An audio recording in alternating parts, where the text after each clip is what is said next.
মনিহার cinema hall Jessore জেলায় অবস্থিত বাংলাদেশের বৃহত্তম সিনেমা হল। ১৯৮৩ সালের ৮ই ডিসেম্বর এটি প্রতিষ্ঠিত হয়। আধুনিক স্থাপত্য শৈলীর জন্য প্রতিষ্ঠার অল্প সময়ের মধ্যেই সিনেমা হলটি খ্যাতি অর্জন করে। Japan, Korea, Africa, Australia, Russia, England প্রভৃতি দেশ থেকে চলচ্চিত্র প্রেমীরা মনিহারে আসতেন চলচ্চিত্র দেখার জন্য। বাংলাদেশি চলচ্চিত্র শিল্পে মনিহার একটি গুরুত্বপূর্ণ প্রভাব বিস্তার করে। ইতিহাস। মনিহার সিনেমা হল প্রতিষ্ঠিত হয় ১৯৮৩ সালের ৮ই ডিসেম্বর। এর নকশা করেন কাজী মোহাম্মদ হানিফ। এই সিনেমা হলটি একসময় টলিউডের অন্যতম প্রধান কেন্দ্র হিসেবে বিবেচিত হতো। তৎকালে বাংলাদেশের অধিকাংশ চলচ্চিত্রের উদ্বোধনী প্রদর্শনী হতো মনিহারে।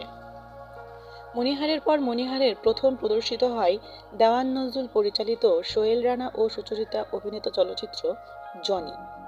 বর্তমান অবস্থা। ২০১২ সালের ২২শে জুলাই প্রথমবারের মতো মনিহার সিনেমা হল বন্ধ হয়ে যায়। এলাকায় সন্ত্রাসীদের হামলা ও চাঁদাবাজির জন্যই সিনেমা হলটি বন্ধ করে দেওয়া হয়। পরবর্তীতে ২০ দিন পর প্রশাসনিক নিরাপত্তা নিশ্চিত করায় এবং কর্মচারীদের দুর্দশার কথা বিবেচনায় সিনেমা হলটি পুনরায় চালু করা হয়। যদিও হলটির অবস্থার কোনো পরিবর্তন হয়নি। সম্প্রতি হলটির অর্থনৈতিক অবস্থার আরও অবনতি হয়েছে। পূর্বেও হলটিতে ১০০ জন কর্মচারী কাজ করলেও বর্তমানে ৪০ জন কর্মচারী কাজ করেন।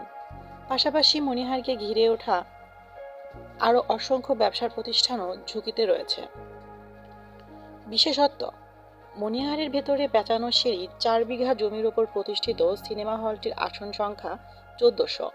শিল্পী এস সুলতানের তত্ত্বাবধানে হলটির নির্মাণ পরবর্তী সাজসজ্জার কাজ সম্পন্ন হয়।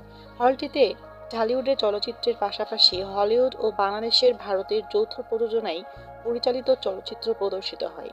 সিনেমা হল ভবনের চতুর্থ তলায় অবস্থিত হলটি সম্পূর্ণ শীততাপ নিয়ন্ত্রিত।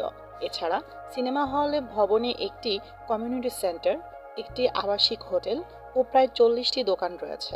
বর্তমানে মনিহারে ৪০ জন কর্মচারী কর্মরত আছেন।